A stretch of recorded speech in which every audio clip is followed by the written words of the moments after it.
আমরা তো মনে মনে ভাবতাম, হায়রে বাংলাদেশের তো ভাগ্য খারাপ, বাংলাদেশের পরিস্থিতি এমন চলতেছে, বাংলাদেশের মানুষের ভিতরে দেশপ্রেম নাই, বাংলাদেশের মানুষ তো হয়ে গেছে ভারতের গোলাম। মনে হয় যেন পুরা বাংলাদেশটা ভারতের পাকস্থলীর ভিতরে ঢুকে গেছে। ভারতের পরিস্থিতি এমন চলতেছে, পুরা বাংলাদেশটাকে এমনভাবে গ্রাস করছে, মানে বাংলাদেশের প্রত্যেকটা সেক্টরে তাদের প্রভাব। ঠিক কিনা? ঠিক কিনা?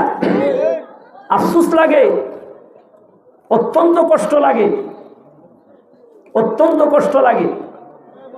ভারত বাংলাদেশকে কি দিয়েছে? আজকে তো একটা বিজয় দিবস, আজকে রাত 12টার পরে একটা বিজয় দিবস আসতেছে কিনা? আমি বলি, বাস্তব কথা বলি, সত্য কথা বলি, 1971 সালে 16ই ডিসেম্বর যে বাংলাদেশ বিজয় লাভ করেছে, এই বিজয়ের ফলাফল বাংলাদেশের মানুষ ভোগ করতে পারে নাই। ঠিক কিনা? এই বিজয়ের ফলাফল ভোগ করেছে ভারত। ভারত কোনো দিক দিয়েই বাংলাদেশের কখনোই কল্যাণ কামনা করে নাই, এটাই বাস্তব। ঠিক কিনা?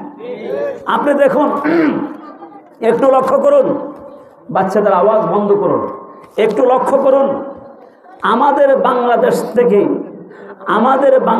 থেকে দেওয়া হয় ইলিশ, আর আমাদেরকে সীমান্তে একের পর এক দিচ্ছে লাশ। বলেন একদিক থেকে ইলিশ, বলেন একদিক থেকে বাংলাদেশ দেয় ইলিশ, তারা দেয় কি? বাংলাদেশ কি দেয় আর তারা কি দেয়? বাংলাদেশ কি দেয়, তারা দেয় কি? লাশ। সীমান্তে কত পরিমাণ মানুষ হত্যা হয়েছে এই পর্যন্ত হিসাব নাই। সীমান্তে ওই ফেলানির লাশকে তার কাটার মধ্যে ঝুলন্ত করা হয়েছে। আমরা সব কিছু জানি। সীমান্তের মধ্যে বাংলাদেশের অসংখ্য মানুষ, সাধারণ মানুষ, কৃষক মানুষ চাষবাস করে তারা খায়। যখনই কোনো একটা গরু বাংলাদেশের সীমান্ত থেকে ভারতের ভিতরে ঢুকে গেল, আর এই অসহায়, এই দরিদ্র, এই কৃষক এই গরুটা আনার জন্য গেল, আর তাকে গরু চোর অপবাদ দিয়ে তার গরুও ভারতে নিয়ে গেল, এবং উল্টা বাংলাদেশের কৃষকটাকে ওই ভারতের বিএসএফ হত্যা করে ফেলেছে। এরকম অসংখ্য নজির আছে। ঠিক কিনা? অসংখ্য নজির আছে। সবচাইতে বেশি কষ্ট লাগে, সবচাইতে বেশি আফসোস লাগে এই বছরের বন্যা। ভারত আমাদের কি উপকার করেছে? আমাদের যখন পানির কোনো প্রয়োজন নাই, বাংলাদেশে বর্ষাকালে বাঁধগুলোকে ছেড়ে দেওয়া হয়। এই বাঁধ ছেড়ে দেওয়ার কারণে কুমিল্লা বন্যায় ভেসে গেছে, সেই ফেনী বন্যায় ভেসে গেছে, নোয়াখালী পর্যন্ত অনেক পরিমাণ বন্যা হয়েছে। আমি তখন ঢাকায় ছিলাম, আমার বাড়ি কিন্তু কুমিল্লা। আমার পিতা, এমন পরিস্থিতি ছিল, বয়স হচ্ছে 70 বছর, আমি যে বাড়িতে আসব এতটুকু পর্যন্ত পরিস্থিতি নাই। ঢাকা বারবার ফোন করতেছি আর কান্নাকাটি করতেছি, আব্বা আমি কি করব? আব্বা বলতেছে, বাবা আরেকটু পরে আমার ঘরের ভিতরে পানি ঢুকবে, আজকে রাত্রেই মনে হয় পানি ঢুকবে। অথচ আমার আব্বার বয়স 70 বছর, বলতেছে আজ থেকে নিয়ে অন্তত 100 বছর পর্যন্ত বাংলাদেশে এমন পরিমাণ বন্যা হয় নাই যেই পরিমাণ বন্যা কুমিল্লাতে হয়েছে, যেই পরিমাণ বন্যা ফেনীতে হয়েছে, এত পরিমাণ বন্যা কখনো হয় নাই।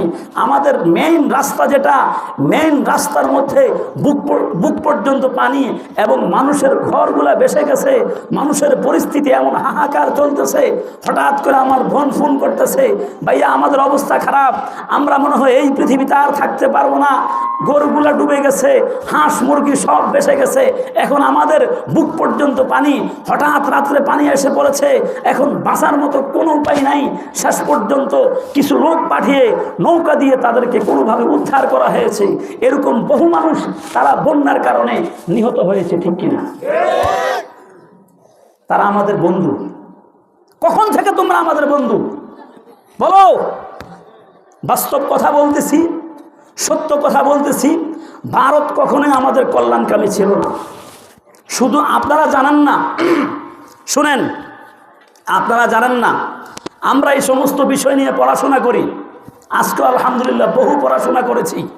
বাস্তব কথা সত্য, বাংলাদেশে এত সুন্দর কাপড় তৈরি করা হয়, পৃথিবীর কোথাও কাপড় শিল্প এত সুন্দর নাই। কিন্তু আমাদের কাপড় ভারত ক্রয় করে না, ভারতে আমাদের কাপড় ক্রয় বিক্রয় হয় না। কিন্তু ওই ভারতের পেঁয়াজ, ঠিক ওই পেঁয়াজ রসুন সব কিছু আমাদের বাংলাদেশে বিক্রি হয়, ঠিক কিনা? ব্যবসা বাণিজ্যের ক্ষেত্রে নিয়ম কি? আপনার দেশে যদি আলু থাকে বেশি, আমার রাষ্ট্রে কম, তাহলে আপনি আমাকে আলু দিবেন, ঠিক কিনা?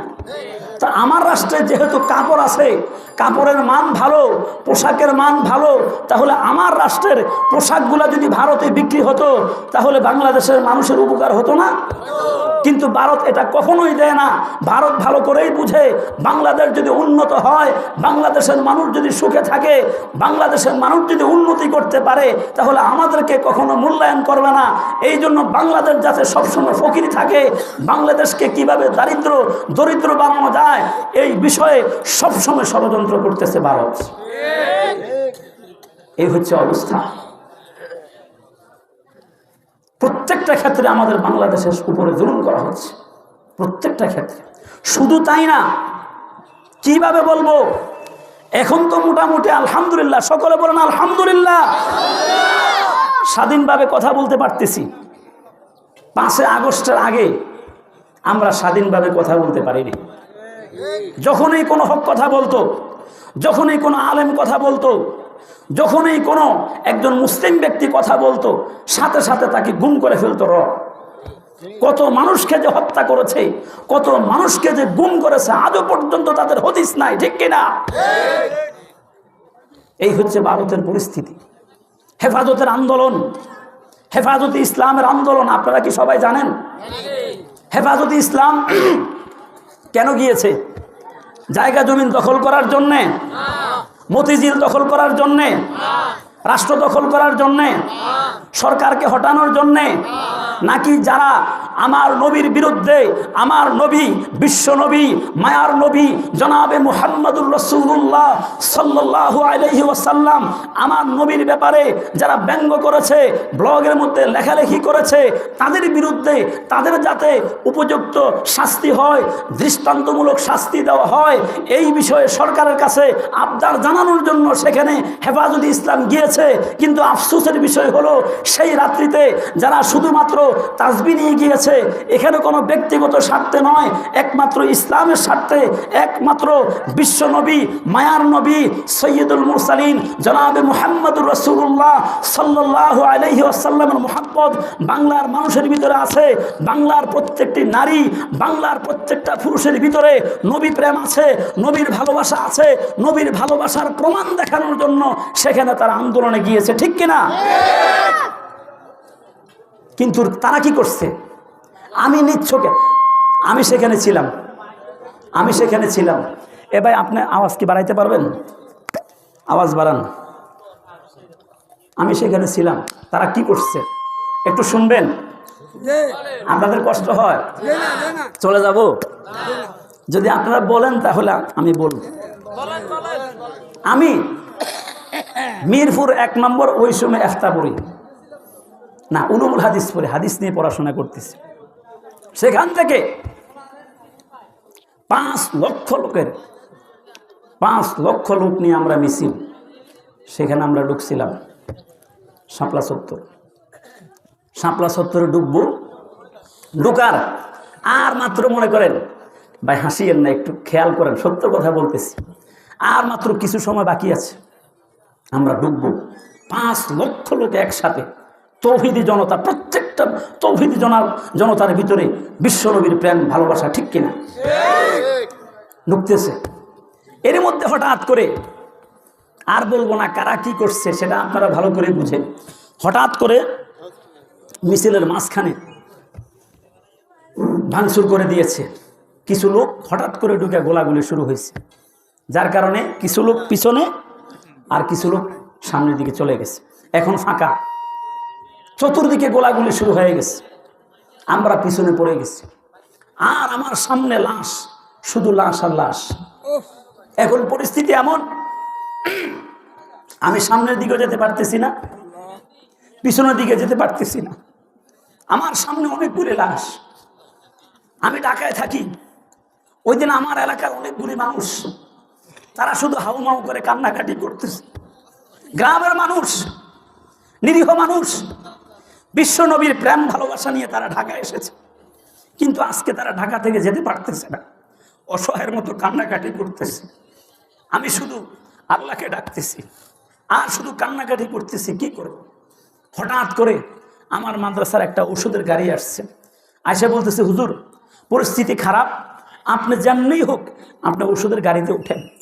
আমি বলছি আমি যাব না, আমার পক্ষে সম্ভব না। আমি এখানে এসেছি বিশ্ব নবীর প্রেম ভালোবাসা নিয়ে, আমি যেতে পারবো না। আমার এলাকার বহু লোককে আমি দেখেছি বিশ্ব নবীর প্রেম ভালোবাসা নিয়ে তারা এখানে হাজির উপস্থিত। আমি যদি চলে যাই তাহলে তাদের পরিস্থিতি কি হবে। এরপর আমার সাথে তারা জোরাজোরি নিয়ে আমাকে নিয়েই যাবে, কারণ মাদ্রাসার কর্তৃপক্ষ থেকে অর্ডার, আপনাকে যেমনি হোক আমরা নিয়ে যাব। এখন জোর করে ধরে আমাকে নিয়ে গেছে, আমি আর কিছু করতে পারতেছি না। কিন্তু পরিস্থিতিগুলো আমি নিজ চোখে দেখেছি, অনেকগুলো অসংখ্য লাশ, অসংখ্য লাশ। এরপরে এই যে গুলি করতেছে, লাশ পড়তেছে, মাদ্রাসার ছাত্ররা কিন্তু উর্দু বুঝে, ঠিক কিনা? উর্দু বুঝে না, ফার্সি বুঝে না, ভারতের ভাষা বুঝে না, পাকিস্তানের ভাষা বুঝে না। বলতেছে বহু পুলিশ, তাদের সাথে যখন কথা বলি তারা বাংলায় কথা বলতে পারে না, হিন্দি ভাষায় কথা বলে। বলেন ধরা খাইছে কিনা? ধরা খাইছে কিনা? তারা কে? ভারতের পুলিশ। ডাইরেক্ট সরাসরি সেখানে হত্যা করেছে।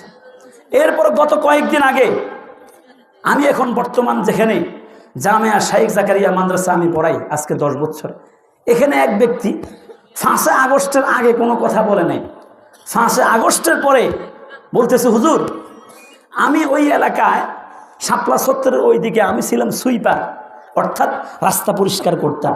কি করতাম? রাস্তা পরিষ্কার করতাম। হঠাৎ করে আমাকে রাত প্রায় 2:30 বাজে ফোন করা হয়েছে, তাড়াতাড়ি আসতে হবে, ওয়ার্ডার। আমি তখন ঘুমেছিলাম, যেহেতু উপর থেকে ওয়ার্ডার আসতেই হবে। গেলাম, যাওয়ার পরে দেখতেছি আল্লাহু আকবার, প্রতিদিন রাস্তা পরিষ্কার করে ময়লা পরিষ্কার করে ময়লা সরাই। আজকে ময়লা, রাস্তার ময়লা হচ্ছে নবী প্রেমিকদের লাশ। আজকে রাস্তার ময়লা কি? তাড়াতাড়ি পরিষ্কার করো, লাশগুলা গাড়ির মধ্যে উঠাও, এরপর তাড়াতাড়ি পানি দিয়ে ধুইয়া পরিষ্কার করো। আমি নিজ চোখে দেখছি, হুজুর আল্লাহর কসম খেয়ে বলছি, এতদিন পর্যন্ত ভয়ে বলতে পারি নাই, আজকে বলতেছি ওই দিন কি পরিমাণ লাশ, তাওহীদি জনতা, নবী প্রেমিকদের লাশ পড়েছে, কল্পনা করা মুশকিল। আর তারা বলছে গায়ের মধ্যে রক্ত মাইখা দৌড় মারছে। গায়ের মধ্যে রক্ত না, লাল রং মাইখা দৌড় মারছে। আল্লাহ। যাই হোক, আমার বলার উদ্দেশ্য হচ্ছে ভারত কখনোই বাংলাদেশের কল্যাণকামী নয়, এবং সত্যিকার অর্থে কারা দেশপ্রেমিক আর কারা দেশপ্রেমিক নয় এটা বোঝার একমাত্র মাধ্যম হচ্ছে বাস্তবিক পক্ষে যারা দেশপ্রেমিক তারা কখনোই ভারত প্রেমিক হতে পারে না। কথা বুঝতেছেন? বাস্তবিক অর্থে যারা দেশপ্রেমিক তারা কখনোই ভারত প্রেমিক হতে পারে না।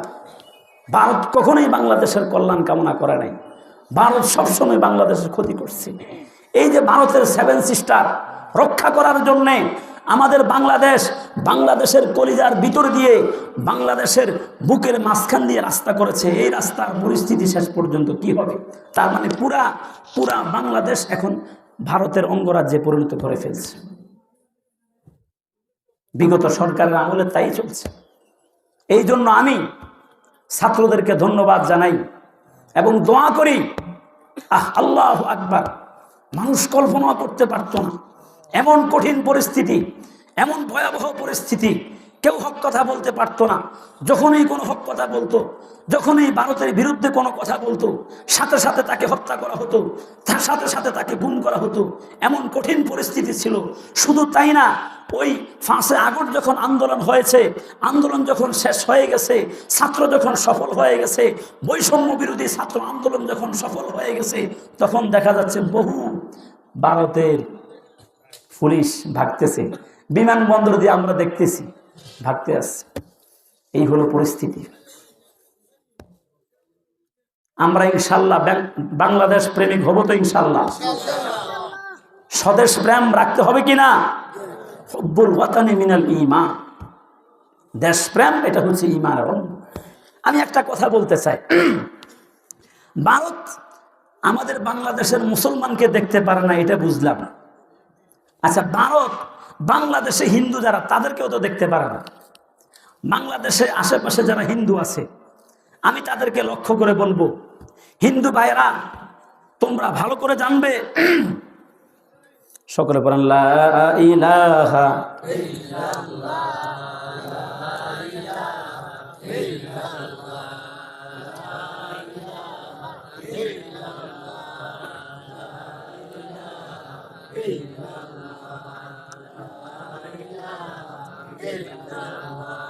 লা ইলাহা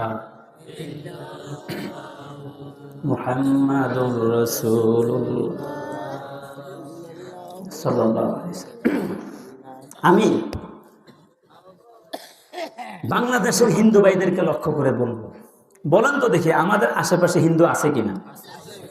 আমরা কোনোদিন, হিন্দুরা আমাদের প্রতিবেশী, এটা ইসলামের শিক্ষা, এটা কোরআনের শিক্ষা। প্রতিবেশী প্রতিবেশীকে সম্মান করতে হবে, ঠিক কিনা? প্রতিবেশী প্রতিবেশীর হক আদায় করতে হবে, ঠিক কিনা? আমরা কি কখনো আমাদের প্রতিবেশী হিন্দুকে ক্ষতি করেছি? তাদের বাড়িতে আগুন দিয়েছি? তাদের মন্দিরে আগুন দিয়েছি? বরং 5 আগস্টের পরে যদি কোনো অবুঝ কোনো ব্যক্তি কোনো ক্ষতি করতে চায়, এই আশঙ্কায়, এই ভয়ে আমাদের বহু মুসলিম ভাই ও বোনেরা এবং ইসলামিক দলগুলো হিন্দুদের উপাসনালয়, হিন্দুদের মন্দিরগুলা পাহারা দিয়েছে, ঠিক কিনা? তাহলে আপনারা আমাদেরকে কেন নিরাপদ ভাবেন না? ভারত কখনোই আপনাদের কল্যাণকামী না। আচ্ছা, ভারতে যখন পানি ছাড়ে বাংলাদেশে, এই যে বাঁধগুলা ছেড়ে দেয় বর্ষাকালে, তখন কি মুসলমানের বাড়ি দেখে দেখে ছাড়ে, নাকি হিন্দু মুসলমান সবাই মরে? এবারের বন্যায় নোয়াখালীতে কি শুধু মুসলমান মরছে নাকি হিন্দুও মরছে? ক্ষতি কি শুধু মুসলমানের হয়েছে নাকি হিন্দুর হয়েছে? ফেনীর বন্যায় শুধু মুসলমানদের ক্ষতি হয়েছে নাকি হিন্দুর হয়েছে? কুমিল্লার বন্যায় শুধু মুসলমানের ক্ষতি হয়েছে নাকি হিন্দুর হয়েছে? তাহলে বাংলাদেশের হিন্দু ভাইদেরকে লক্ষ্য করে বলবো, বাস্তব কথা বলতেছি, সত্য কথা বলতেছি, এটা ইসলামের শিক্ষা, এটা কোরআনের শিক্ষা, এটা হাদিসের শিক্ষা। আমরা অবশ্যই তোমাদেরকে প্রতিবেশী হিসেবে আমাদের যেটা করণীয়, তোমাদের সম্মান রক্ষা করা, তোমাদের ইজ্জত রক্ষা করা, অবশ্যই আমরা করবো, এতে কোনো সন্দেহ না। আমরা কখনোই আমাদের দেশের মধ্যে সাম্প্রদায়িক দাঙ্গা আমরা দেখতে চাই না, ঠিক কিনা?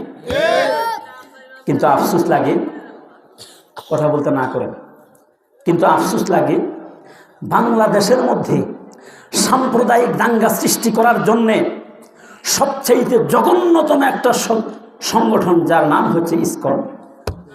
তার নাম কি? ইসকন। ইসকনের জন্ম কোনো বাংলাদেশে নয়, ইসকনের জন্ম কোনো সেই ভারতেও নয়, বরং বিদেশে তাদের সৃষ্টি। এবং তাদের লক্ষ্য, তাদের টার্গেট হচ্ছে বাংলাদেশের মধ্যে সাম্প্রদায়িক দাঙ্গা সৃষ্টি করা। 2014 সালে ঢাকার স্বামীবাগ মন্দির, সেই মন্দিরের পাশে মুসলমানরা তারাবি পড়তেছে, তারাবির নামাজের মধ্যে গিয়ে ইসকন সদস্যরা হামলা করেছে। এরপরে 2016 সালে হিন্দুদের ইসকনের একটা মন্দির আছে, সেই মন্দিরের পাশেই, নিকটেই, কাছাকাছি মুসলমানেরা নামাজ পড়তেছে, নামাজরত অবস্থা মুসলমানের উপরে গুলি চালিয়েছে ইসকনের সদস্যরা।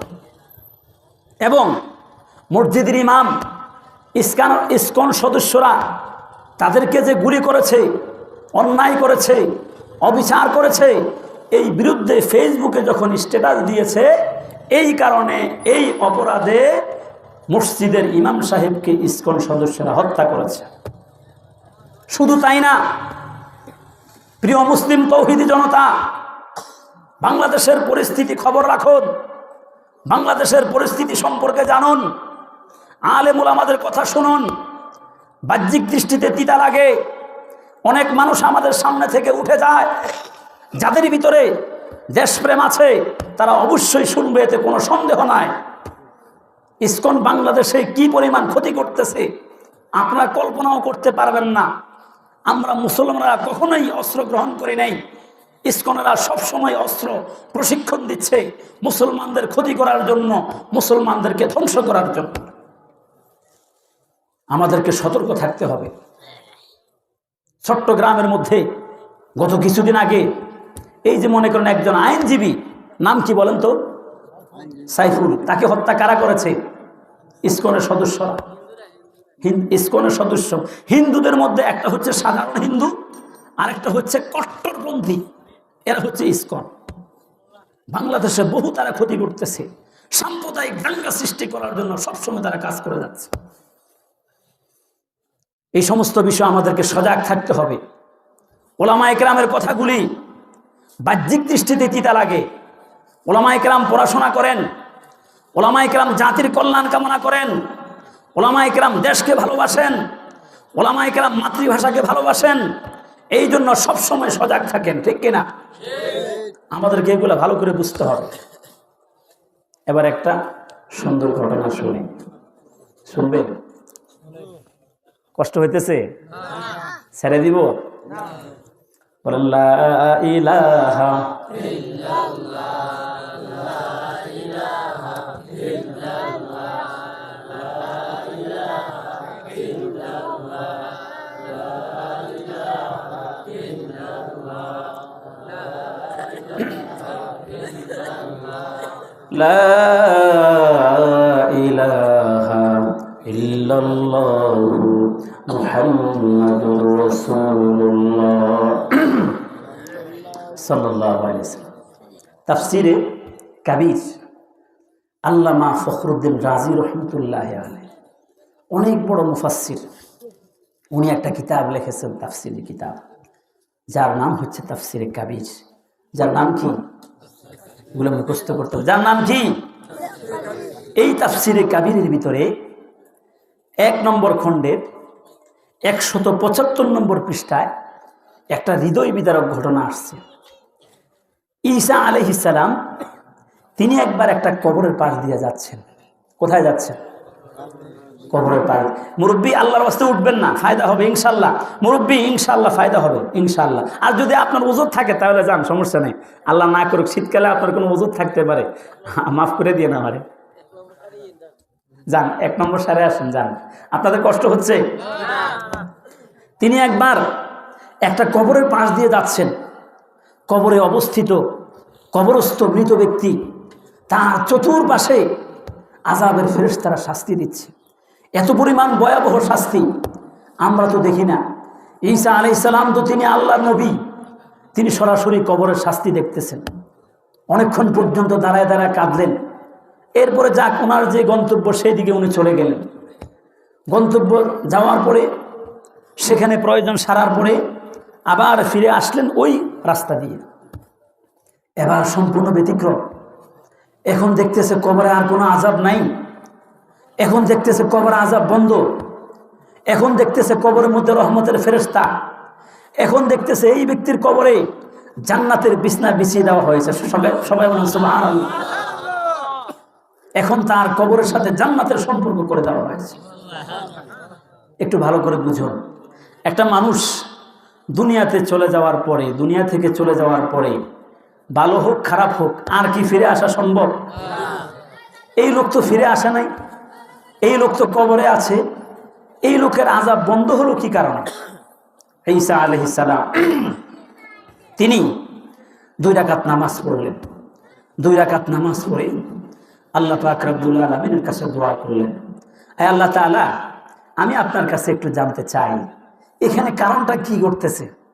এই লোক একটু আগে দেখলাম তার কবরে ভয়ানক শাস্তি হচ্ছে, আযাব হচ্ছে, কবরের চতুর্পাশে আযাবের ফেরেশতা, তাকে শাস্তি দেওয়া হচ্ছে। আমি নিজ চোখে দেখে গেলাম। আমি তো মিথ্যা বলতেছি না, আমার চোখ তো মিথ্যা দেখে নাই। এখন দেখতেছি তার ব্যতিক্রম। আল্লাহ পাক রব্বুল আলামিন জানেন কিনা?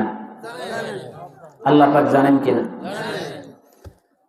আল্লাহ পাক বলতেছেন, ঈসা নবী শোনো, এই লোকটা পাপিষ্ঠ ছিল, যার কারণে সে মৃত্যুবরণ করা থেকে নিয়ে আজ পর্যন্ত তার কবরে শাস্তি হচ্ছে। তবে সে যখন মৃত্যুবরণ করতেছে, দুনিয়া থেকে বিদায় নিচ্ছে, তখন তার স্ত্রী ছিল গর্ভবতী। স্ত্রী কি ছিল? গর্ভবতী। তার স্ত্রীর একটা ছেলে সন্তান হয়েছে। আর এই লোক তো দুনিয়া থেকে বিদায় নিয়ে গেছে। সন্তান দুনিয়াতে আসলো। দুনিয়াতে আসার পরে বাচ্চার মা চিন্তা করলেন যে আমার তো স্বামী দুনিয়াতে নাই, আমার একটা মাত্র ছেলে, এই ছেলে যদি দিনদার হয়, এই ছেলে যদি কালামুল্লাহ শিখে থাকে, তাহলে আমার দুনিয়াও কল্যাণময় হবে, পরকালও আমার ভালো হবে। ঠিক কিনা? সন্তান যদি দিন শেখে, পিতামাতার লাভ নাকি লস? অবশ্যই লাভ। আরে সোজা কথা, ফাইনাল কথা, আপনি যদি আপনার সন্তান, আপনি যদি চান আপনার সন্তান আপনার জন্য থাকুক, আপনার পক্ষে থাকুক, আপনার খেদমত করুক, আপনার কথা শুনুক, আপনার জন্য জান দিয়ে প্রাণ দিয়ে সর্বস্ব বিলীন করে দেখ, তাহলে একমাত্র মাধ্যম হচ্ছে সন্তানকে দ্বীন শিক্ষা দিতে হবে। ঠিক কিনা? বহু মানুষ আছে, এরকম দৃষ্টান্ত আমি দেখেছি। সন্তানকে অনেক বড় স্বপ্ন লালন করত, আমার সন্তান বড় হবে, আমার সন্তান ডাক্তার হবে, আমার সন্তান ইঞ্জিনিয়ার হবে, কোটি কোটি টাকা কামাই করবে, আর আমি বসে বসে খাবো। সন্তানের জন্যে জায়গা জমি সব কিছু বিক্রি করে সন্তানকে ডাক্তার বানাইলেন। ডাক্তার বানানোর পরে সন্তান এখন ডাক্তার হলো, কোটি কোটি টাকার মালিক হলো, এখন সন্তান থাকে ঢাকায়। বাসা বাড়ি নিয়ে কোথায় থাকে? আর পিতামাতা গ্রামের মানুষ গ্রামে পড়ে আছে। এমন বহু ঘটনা আমার কাছে আছে। বৃদ্ধ পিতামাতার খবর নেয় না। পিতা দুনিয়া থেকে বিদায় নিয়ে গেছে। ডাক্তার সাহেবকে, ছেলেকে ফোন করে বলা হলো, ডাক্তার সাহেব, আপনার পিতা তো দুনিয়া থেকে বিদায় নিয়ে গেছে, আপনি একটু আসুন। ডাক্তার সাহেব কি বলে শুনবেন? যেই সন্তানের জন্যে পিতামাতা জায়গা জমি সব কিছু বিক্রি করে দিয়ে তাকে ডাক্তার বানাইছে, ডাক্তার সাহেব বলতেছে, আপনারা সমাধান করে ফেলেন, হুজুর ডাক দেন, জানাজার ব্যবস্থা করেন, টাকা পয়সা যা লাগে আমি সব বিকাশে পাঠাই। এরকম আছে কিনা? এরকম সন্তানের দরকার আছে? এরকম সন্তানের দরকার আছে? টাকা পয়সা যা লাগে সব কি করব? বিকাশে পাঠাই। তাহলে সন্তানকে দিনদার বানাইলে লাভ নাকি লস? মাদ্রাসা পড়াইলে লাভ নাকি লস? মাদ্রাসায় পড়াবো তো ইনশাআল্লাহ, দিন শিখাইবো তো ইনশাআল্লাহ। কোরআন শেখাও ছেলে মেয়েকে, ওহে মুসলমান। কষ্ট হয়? কোরআন শিখাও ছেলে মেয়েকে, ওহে মুসলমান, জান কবজের সময় তোমায় হইবে রে আসান। ছোট্টকালে শুনতাম, এখন বুঝি বাস্তব। কোরআন শিখাও ছেলে মেয়েকে, ওহে মুসলমান, জান কবজের সময় তোমায় হইবে রে আসান। একটি ছেলে আলেম হলে, একটি ছেলে আলেম হলে, পড়বে কোরআন মৃত্যুকালে, পড়বে কোরআন মৃত্যুকালে, বেগে যাবে মরদুদের শয়তান, বেগে যাবে মরদুদের শয়তান, থাকবে রে ঈমান। বলেন, কোরআন শিখাও ছেলে মেয়েকে, ওহে মুসলমান, কোরআন শিখাও ছেলে মেয়েকে, ওহে মুসলমান, জান কবজের সময় তোমায় হইবে রে আসান, জান কবজের সময় তোমায় হইবে রে আসান। একটি ছেলে আলেম হলে, একটি ছেলে আলেম হলে, পড়বে কোরআন মৃত্যুকালে, পড়বে কোরআন মৃত্যুকালে, বেগে যাবে মরদুদের শয়তান, বেগে যাবে মরদুদের শয়তান, থাকবে রে ঈমান। কোরআন শিখাও ছেলে মেয়েকে, ওহে মুসলমান, কোরআন শিখাও ছেলে মেয়েকে, ওহে মুসলমান। কষ্ট হয়? চলে যায়। আমি ঈসা আলাইহিস সালামের ঘটনাটা স্মরণ আছে?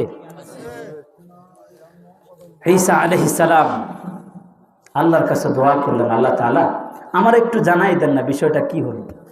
আল্লাহ পাক বলতেছেন, ঈসা নবী শোনো, এই লোকটা যখন দুনিয়া থেকে আসতেছে তখন তার স্ত্রী ছিল গর্ভবতী। তার স্ত্রীর সন্তান হলো। সন্তান হওয়ার পরে এই সন্তানটাকে আস্তে আস্তে লালন পালন করছে। লালন পালন করার পরে এখন সন্তানটা বড় হয়েছে, মোটামুটি মুক্তবে পড়ার মতো এতটুকুন বয়স তার হয়েছে। একটা মাত্র সন্তান। মা নিয়া সন্তানটাকে মুক্তবের উস্তাদের কাছে, শিক্ষকের কাছে আমানত দিয়ে দিলেন, হুজুর মেহেরবানি করে আমার সন্তানটাকে আপনি কালামুল্লাহ শিখান। এবার উস্তাদ শিখাইতেছেন, বিসমিল্লাহির রহমানির রহিম পড়েন, বিসমিল্লাহির রহমানির রহিম আলহামদুলিল্লাহি রাব্বিল আলামিন আর রহমানির রহিম মালিকি ইয়াউমিদ্দিন ইয়্যাকা না'বুদু ওয়া ইয়্যাকা নাস্তাঈন ইহদিনাস সিরাতাল মুস্তাকিম সিরাতাল লাযীনা আন'আমতা আলাইহিম গায়রিল মাগদুবি আলাইহিম ওয়ালাদ-দাল্লিন। সন্তান উস্তাদের মুখে মুখে কালামুল্লাহ পড়তেছে। আহকামুল হাকিমিন রব্বুল আলামিন ফেরেশতাদেরকে লক্ষ্য করে বললেন, আযাবের ফেরেশতারা তাড়াতাড়ি আযাব বন্ধ করে দাও, কারণ এই ব্যক্তি পাপিষ্ঠ হতে পারে, মানুষ মাত্র ভুল হতে পারে, ঠিক কিনা? মানুষ মাত্র অন্যায় করতে পারে। এতদিন পর্যন্ত তার কোনো নেক আমল ছিল না, যার কারণে তাকে শাস্তি দেওয়া হয়েছে। কিন্তু আজকে এত বছর পার হয়ে গেছে, আজকের তার কলিজার টুকরা সন্তানকে মুক্তবে ভর্তি করানো হয়েছে। সন্তানকে মুক্তবে ভর্তি করানোর পরে সন্তানকে যখন শিক্ষক মুক্তবের উস্তাদ যখন কালামুল্লাহ পড়ানো শুরু করলেন, আর সন্তান উস্তাদের সাথে মুখে মুখে বলতেছেন, আল্লাহ তাআলা বললেন, আমার লজ্জা লাগতেছে, আমার শরম লাগতেছে, এই ব্যক্তির সন্তান জমিনের উপরে আমার কালামুল্লাহ পড়তেছে, এই ব্যক্তির সন্তান জমিনের উপরে আমার কালামুল্লাহ পড়তেছে, আমি কিভাবে মাটির নিচে তার পিতাকে শাস্তি দিব, এটা আমার কাছে লজ্জা লাগতেছে। সন্তানের খাতিরে, সন্তানকে দিন শেখানোর কারণে, সন্তানকে কালামুল্লাহ শেখানোর কারণে, এই উসিলায় আমি আল্লাহ রাব্বুল আলামিন সন্তানের পিতাকে মাফ করে দিলাম। ফেরেশতারা তোমরা সাক্ষী থাকো, জাহান্নামের ফেরেশতারা সরে যাও, জাহান্নামের আযাবকে বন্ধ করে দাও। এখন আর জাহান্নামের শাস্তি হবে না, এখন তার আযাব হবে না, এখন তার কবরের মধ্যে সাপ থাকবে না, এখন তার কবরের মধ্যে আর বিচ্ছু থাকবে না, এখন তার কবরের ভিতরে জান্নাতের বিছনা বিছিয়ে দাও, তার কবরের সাথে জান্নাতের সম্পর্ক করে দাও। রহমতের ফেরেশতারা যাও, চতুর্পাশে বেষ্টনী দিয়ে থাকো, যাতে করে আযাবের ফেরেশতারা আসতে না পারে। তার কারণ হলো এই ব্যক্তি পাপিষ্ঠ হতে পারে, কিন্তু তার সন্তান কালামুল্লাহ পড়তেছে। তার সন্তান যখন কালামুল্লাহ পড়তেছে, আমি আল্লাহর কাছে লজ্জা লাগতেছে, আমার পক্ষে এখন সম্ভব না, তাকে আর শাস্তি দেওয়া হবে না। এই পিতাকে সন্তানের খাতিরে আমি চিরদিনের জন্য মাফ করে দিলাম। সন্তানকে মাদ্রাসায় পড়ালে লাভ নাকি লস? কারা কারা সন্তানকে মাদ্রাসায় ভর্তি করাবেন জানুয়ারিতে হাত তোলেন। আল্লাহ তাআলা আমাদের সবাইকে কবুল করে নেন, সন্তানকে মাদ্রাসায় পড়ানোর তৌফিক দান। হাত নামান। যারা ভর্তি করেছেন আলহামদুলিল্লাহ ভালো, যারা করেন না এদের জন্য বলতেছি আর কি, এদের জন্য বলতেছি। আরেকটা বিষয় আমাকে বলতে হচ্ছে, কি করব, সাম্প্রতিক বিষয় বলতেই হচ্ছে। সেটা হচ্ছে, আমাকে ইঙ্গিত দিয়ে কতক্ষণ আমি থাকবো, কতক্ষণ, কারণ আমি সময়ের কথা আমি বলতে পারবো না। আমি আল্লাহর কাছে দোয়া করে বসছি, সময় কিভাবে চলে যাবে আমি বলতে পারবো না। আমাকে একটু ইঙ্গিত দিয়ে দিবা যে হুজুর আপনার এতক্ষণ সময় আছে, শুধু এতটুকু বলে দিবেন। আমি আরেকটা কথা আপনাদেরকে বলি, বর্তমানে এটা চলতেছে। আল্লাহ পাক রব্বুল আলামিন কোরআনে কারীমের ভিতরে যারা দিন শিখবে, যারা কোরআন শিখবে, যারা হাদিস শিখবে, তাদের গুরুত্ব কি আল্লাহ পাক বলতেছেন, ইয়ারফাইল্লাহুল্লাযীনা আমানু মিনকুম ওয়াল্লাযীনা উতুল ইলমা দারাজাত। আহকামুল হাকিমিন রব্বুল আলামিন বলতেছে, তোমাদের মধ্য থেকে যারা ঈমান এনেছে, তোমাদের মধ্য থেকে যাদেরকে ইলমে ওহীর জ্ঞান দান করা হয়েছে, যাদেরকে শরীয়তের জ্ঞান দান করা হয়েছে, যাদেরকে কোরআনের জ্ঞান দেওয়া হয়েছে, যাদেরকে হাদিসের জ্ঞান দেওয়া হয়েছে, যারা ইলমে ওহী শিক্ষা করেছে, যারা ইলমে দ্বীন শিক্ষা করেছে, আল্লাহ পাক রব্বুল আলামিন তাদের মর্যাদা অনেক অনেক অনেক পরিমাণ বৃদ্ধি করে দিবেন, কোনো সন্দেহ না। আমার ভাই অত বলবে, চাচা বলবে, হুজুর এত কথা কইেন না তো। আমরা হুজুরেরা মসজিদে খান, এই আজান দেন, আপনার তো কত কথা। এখন কিসের হুজুরদের সম্মান? হুজুরেরা কি আপনার এমপি হতে পারে? হুজুরেরা কি মন্ত্রী হতে পারে? হুজুরেরা কি চেয়ারম্যান হতে পারে? হুজুরেরা কি মেম্বার হতে পারে? মেম্বার চেয়ারম্যান যারা, তারা তো হুজুর না, ঠিক কিনা? তো কই আমার ছেলে কি হলো? আজকে যদি আমার ছেলেকে আমি স্কুলে পড়াইতাম, শিক্ষিত বানাইতাম, তাকে আমি মাস্টার্স পাস করাইতাম, তাহলে সে এমপি হতে পারতো, মন্ত্রী হতে পারতো, চেয়ারম্যান হতে পারতো, মেম্বার হতে পারতো। তার কোনো সনদ নাই, তার কোনো সার্টিফিকেট নাই, তার কিচ্ছু নাই, তার পুরো জীবনটাই তো নষ্ট হয়ে গেছে। এরকম প্রশ্ন আসে কিনা? আচ্ছা, আমি বলবো যারা এমপি হয়েছে, চেয়ারম্যান হয়েছে, মেম্বার হয়েছে, তাদের ক্ষমতা কয় দিন? 5 বছর। কয় বছর? আবার বলেন জোরে জোরে। 5 বছর পরে আপনাকে নির্বাচন দিতেই হবে, অথবা আপনি সিস্টেম করবেন, জোর করে থাকবেন নির্বাচন ছাড়া, ভোট ছাড়া। এই তো, এটা বেশি দিন টিকবে? আচ্ছা বলেন তো দেখি, যারা আলেম না, একটু জিকির করেন, লা ইলাহা কয়টা বাজে? 5 মিনিট, 11টা পর্যন্ত। এত কম? 10 মিনিট। আচ্ছা ঠিক আছে।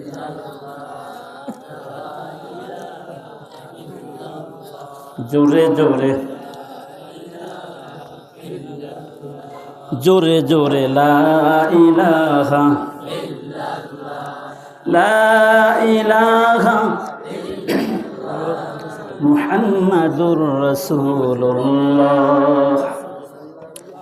যারা আলেম হয়েছে তাদের সম্মান, তাদের মর্যাদা বাস্তবিক অর্থে দুনিয়াতেও আছে, পরকালও আছে, ঠিক কিনা?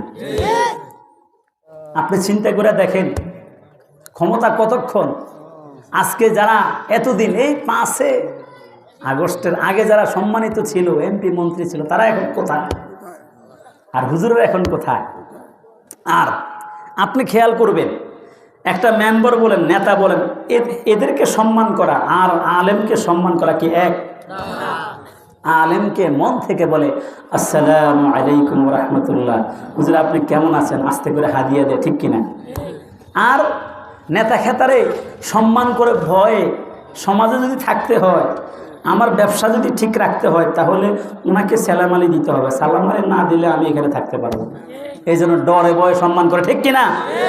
আর আলেমকে মোহাব্বত করে অন্তরের অন্তঃস্থল থেকে, ঠিক কিনা? তাহলে আলেমের সম্মান চিরস্থায়ী কিনা? এরপরে এই তো হচ্ছে দুনিয়া। আল্লাহু আকবার। দুনিয়া তো তাদের সম্মান, পরকালে তো আবাদুল আবাদ তাদের সম্মান, ঠিক কিনা? অবশ্যই। আরেকটা জরুরি বিষয় আমাকে বলতে হচ্ছে, না বলে আমি পারতেছি না, পরিস্থিতি অনেক খারাপ চলতেছে। আল্লাহ পাক রব্বুল আলামিন কোরআনে কারীমের ভিতরে সূরা ফাতির 38 নম্বর আয়াতের মধ্যে বলতেছে, ইন্নামা ইয়াখশাল্লাহা মিন ইবাদিহিল উলামা। এই পৃথিবীতে সবচেয়ে বেশি ভয় করে, সবচেয়ে বেশি আল্লাহওয়ালা, সবচেয়ে বেশি বুজুর্গ হচ্ছে আলেম, ঠিক কিনা? আল্লাহ বলতেছে। কে বলতেছে? আল্লাহ নবী জনাবে মুহাম্মদুর রাসূলুল্লাহ সাল্লাল্লাহু আলাইহি ওয়াসাল্লাম হাদিসের মধ্যে বলতেছে, হাদিসের নম্বর হচ্ছে ইবনে মাজাহ শরীফের হাদিস 223 নম্বর হাদিস। আল্লাহ নবী জনাবে মুহাম্মদুর রাসূলুল্লাহ সাল্লাল্লাহু আলাইহি ওয়াসাল্লাম বলতেছে, ইন্নাল উলামা ওয়ারাসাতুল আম্বিয়া ওয়া ইন্নাল আম্বিয়া লাম ইউওয়ারিসু দিনারান ওয়ালা দিরহামা।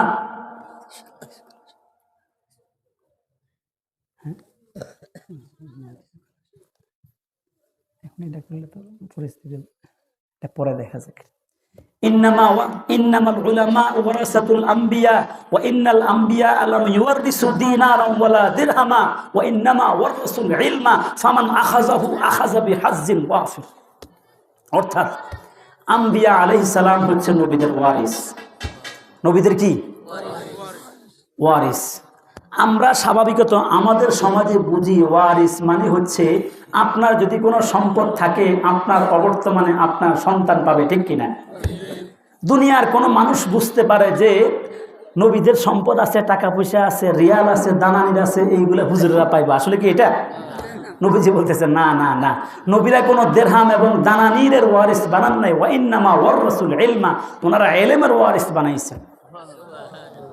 ফামান আখাযাহু আখাযা বিহাজ্জিন ওয়াফির, যারা ইলমের অধিকারী হইল, যারা ইলম শিখলো, যারা আলেম হইল, যারা কোরআনের শিক্ষা অর্জন করেছে, তারা পৃথিবীর সবচাইতে শ্রেষ্ঠ, সবচাইতে উত্তম সম্পদ তারা পেয়েছে, ঠিক কিনা? এখন আসুন, নবী বলতেছে আলেমরা হচ্ছে নবীদের ওয়ারিস, নবীদের ইলমদের ওয়ারিস। এর অর্থ হচ্ছে ইসলামী শরীয়তের যাহা কিছু আছে, ঈমান হোক, নামাজ হোক, রোজা হোক, হজ হোক, যাকাত হোক, তাবলীগ হোক, প্রত্যেকটা বিষয়ে সহি ব্যাখ্যা দিবেন ওলামায়ে কেরাম। কে?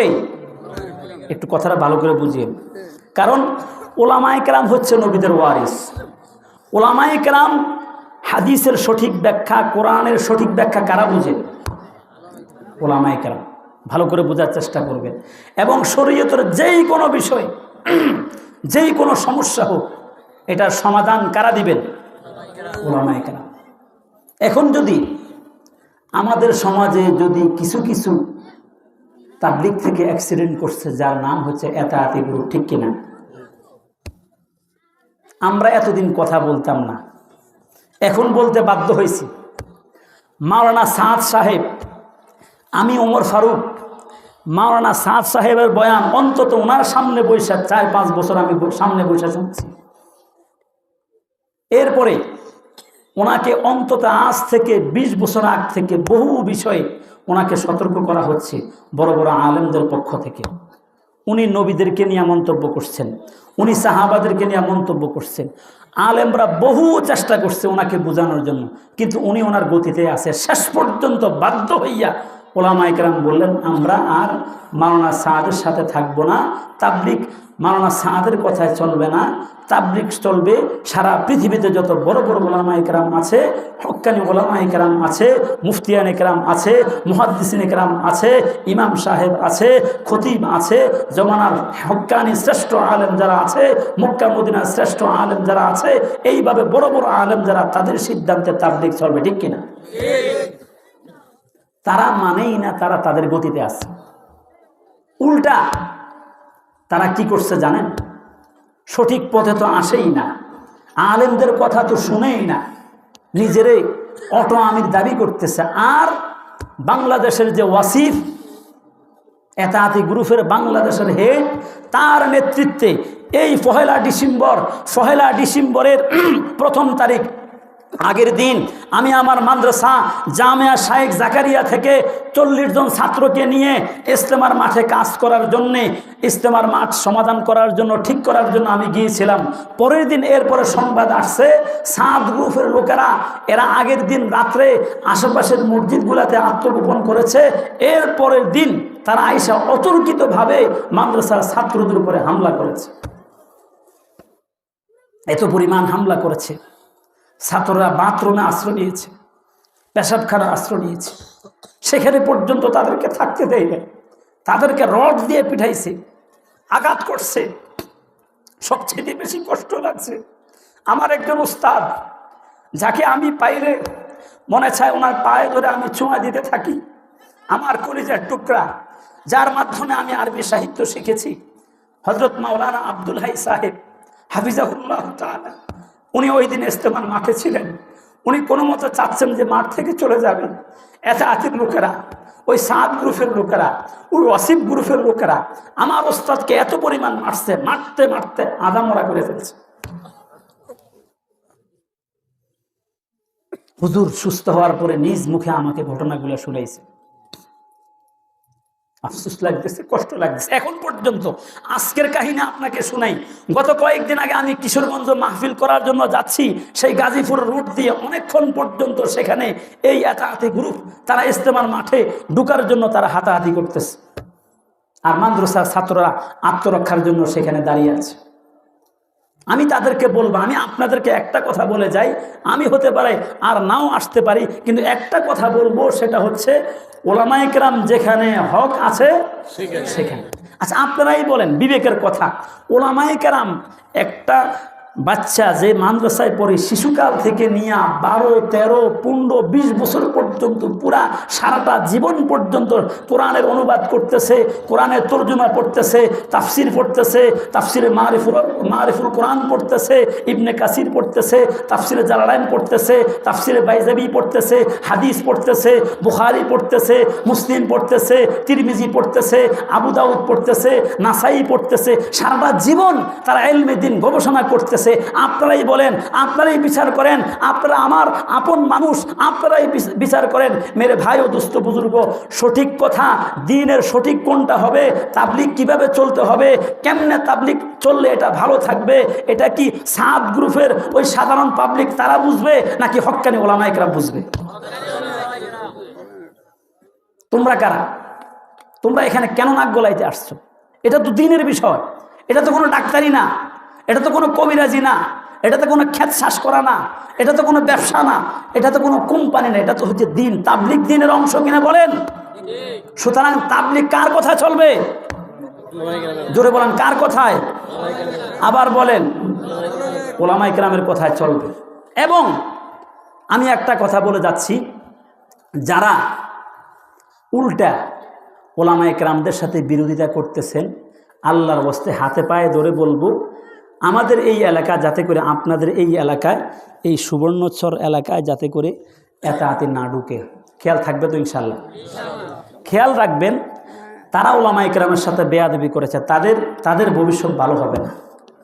আল্লাহ পাক রব্বুল আলামিন ডাইরেক্ট সরাসরি হাদিসে কুদসির মধ্যে বলেছে, হযরতে আবু হুরায়রা রাদিয়াল্লাহু তাআলা আনহু থেকে বর্ণিত হাদিস। এই হাদিসখানা বুখারী শরীফের 6520 নম্বর হাদিস। আল্লাহর নবী জনাবে মুহাম্মদুর রাসূলুল্লাহ সাল্লাল্লাহু আলাইহি ওয়াসাল্লাম বলেছেন, স্বয়ং আহকামুল হাকিমিন রব্বুল আলামিন বলতেছে, হাদিসে কুদসির মধ্যে বলতেছে, আল্লাহ পাক বলতেছে, ইন্নাল্লাহ সুবহানাহু ওয়া তাআলা ক্বাল মান আদানি ওয়ালিয়ান ফাকাদ আযানতুহু বিল হারব। কোনো ব্যক্তি যদি আমার আলেমের সাথে, আমার কোনো আল্লাহর ওলির সাথে দুশমনি করে থাকে, তার সাথে শত্রুতা পোষণ করে থাকে, তাকে আঘাত করে থাকে, তাকে ক্ষতি করে থাকে, তাহলে আমি আল্লাহ পাক রব্বুল আলামিন তার বিরুদ্ধে যুদ্ধ ঘোষণা করলাম। আচ্ছা, আল্লাহ যদি যুদ্ধ ঘোষণা করে, আপনারা পারবেন? সাময়িক হয়তো ওলামায়ে কেরামকে কিছু কষ্ট দিচ্ছেন, আপনাদের পরিস্থিতি ভালো হবে না, হবে না। এক ভয়ানক একটা কথা শুনে আমি চলে যাচ্ছি, আমি আর থাকবো না, শেষ। আমাদের একজন বড় বুজুর্গ আকাবের সিয়ারু আলামিন নুবালা একটা কিতাব আছে, সিয়ারু আলামিন নুবালা অনেক বিশাল একটা কিতাব। সেই কিতাবের ভিতরে 4 নম্বর খণ্ডের 408 নম্বর পৃষ্ঠায় একটা কথা আসছে। ইবনুল মুবারক রহমতুল্লাহ আলাই, হযরতে আব্দুল্লাহ ইবনে মুবারক রহমতুল্লাহ আলাই, তিনি বলছেন, মান ইস্তাখাফফা বিল উলামা যাহাবাত আখিরাতুহু। যেই ব্যক্তি ওলামাদেরকে নিয়ে ঠাট্টা বিদ্রুপ করবে, যেই ব্যক্তি ওলামায়ে কেরামের সাথে শত্রুতামি করবে, যেই ব্যক্তি ওলামাদের সাথে আদাওয়াতি করবে, ওলামায়ে কেরামকে কষ্ট দিবে, তার পরকাল সম্পূর্ণ বরবাদ হয়ে যাবে। আপনারা বলেন, আপনারা কি পরকাল বরবাদ করতে চান? কারা কারা পরকাল বরবাদ করতে চান? হাত তোলেন। কেউ ইনারিল্লা না বুঝে হাত তুলে গেছে, আপনি খেয়াল করেন নাই। এরপরে ইমাম আহমদ ইবনে হাম্বল রহমতুল্লাহ আলাই, তিনি বলতেছেন, লুহুমুল উলামাই মাসমুমাতুন ফামান সাম্মাহা মান সাম্মাহা মারিদা ওয়ামান আকালাহা মাতা। ও দুনিয়ার মানুষেরা শোনো, ওলামায়ে কেরামের গোশত হচ্ছে বিষ তুল্য, অর্থাৎ বিষ যদি কোনো ব্যক্তি খায় তাহলে ওই ব্যক্তি কি সুস্থ থাকতে পারবে? বিষ খেলে কেন মানুষ কি বাঁচে নাকি মারা যায়? আপনাদের এখানে বিষ খেলে যেতে হয়ে যায়, সুস্থ হয়ে যায়। বিষ খাইলে মাছে না মরে? ইমাম আহমদ ইবনে হাম্বল রহমতুল্লাহ আলাইহি তিনি বলতেছে, ওলামায়ে কেরামের মাংস, ওলামায়ে কেরামের রক্ত সবকিছু সম্মানিত, বিষ তুল্য। অর্থাৎ কোনো ব্যক্তি যদি ওলামায়ে কেরামের ক্ষতি করে থাকে, ওলামায়ে কেরামের শরীরের উপর আঘাত করে থাকে, রক্ত বের করে থাকে, কোনো আঘাত করে থাকে, তাহলে ওই ব্যক্তির জীবন ধ্বংস হয়ে যাবে, ধ্বংস হয়ে যাবে। আমরা কি জীবন ধ্বংস করতে চাই? সুতরাং আমি আপনাদের কাছে আবদার করব, হাতে পায়ে ধরে আমরা সবসময় ওলামায়ে কেরামের সাথে থাকবো তো ইনশাল্লাহ? মাদ্রাসার মুহতামিম, মাদ্রাসার আসাতেজা কেরাম, মসজিদের ইমাম যেমনি বলে শুনবো তো ইনশাল্লাহ? আল্লাহ তাআলা আমাদের সবাইকে, প্রথমত আমার সন্তানকে মাদ্রাসায় পড়াবো, পারবো তো ইনশাল্লাহ? দ্বিতীয়ত হাদিসের মধ্যে আসছে, আমি বলি নাই, হুজুর আর একটা মিনিট শেষ করে দিচ্ছি। হাদিসের মধ্যে হযরতে আব্দুল্লাহ ইবনে মাসউদ রাদিয়াল্লাহু তাআলা আনহু তিনি বলছেন, এই হাদিসখানা এটা কোনো জাতা হাদিস নয়, সুনানে দারমির হাদিস 254 নম্বর হাদিস, হযরতে আব্দুল্লাহ ইবনে মাসউদ রাদিয়াল্লাহু তাআলা আনহু থেকে বর্ণিত হাদিস। নবীজি বলতেছে, কুন আলিমান আও মুতাআল্লিমান আও মুহিব্বান আও মুস্তাহিব্বান আও মুহিব্বান ওয়ালা তাকুন আল খামিসা। ও দুনিয়ার মানুষেরা তোমরা শোনো, আল্লাহর নবী জনাবে মুহাম্মদ রাসূলুল্লাহ সাল্লাল্লাহু আলাইহি ওয়াসাল্লাম তিনি বলেছেন, হয় তুমি আলেম হও, বলো হয় তুমি আলেম হও, অথবা আলেমের ছাত্র হও। হয় আলেম হও অথবা আলেমের ছাত্র হও। যদি আলেম হতে না পারো, যদি আলেমের ছাত্র হতে না পারো, আলেমের কথাকে মনোযোগ দিয়ে শোনো। কারা কারা আলেমের কথাকে মনোযোগ দিয়ে শুনবেন? হাত তোলেন। আলেমের কথাকে মনোযোগ দিয়ে শুনবো তো ইনশাল্লাহ? হাত নামা।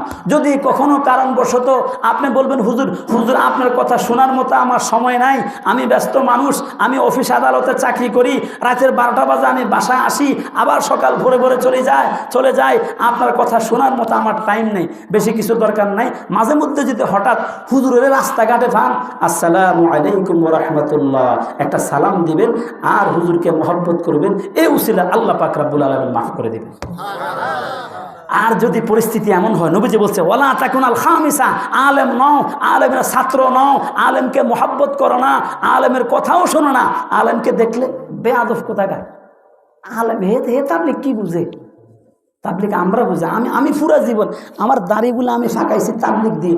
এ হুজুর আলেম হচ্ছে কদিন হয়েছে, হাতে বেলে তাবলিগ বুঝে। আমি তাবলিগের মধ্যে দাড়িটি সাদা করছে, আমি বেশি বুঝি না, হে বুঝে। এ কথা কি সত্য?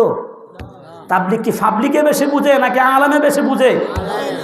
তাবলিগ কি ফাবলিকে বেশি বুঝে নাকি আলেম বেশি বুঝে?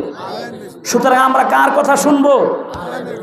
আলেমের কথা শুনবো তো, আলেমকে মহব্বত করবো তো, মাদ্রাসাকে মহব্বত করবো তো, মাদ্রাসাকে ছাত্র দিব তো ইনশাল্লাহ? আল্লাহ তাআলা আমাদের সবাইকে মাদ্রাসাকে মহব্বত করার তৌফিক দান করুন, মাদ্রাসায় ছাত্র দেওয়ার তৌফিক দান করুন, হয় আলেম হওয়ার তৌফিক দান করুন, অথবা ছাত্র হওয়ার তৌফিক দান করুন, অথবা আলেমের কথা মনোযোগ দিয়ে শোনার তৌফিক দান করুন। তা যদি না পারি, আমাদেরকে আলেমকে মহব্বত করার তৌফিক দান করুন। ওয়া মা আলাইনা ইল্লাল বালাগুল মুবিন।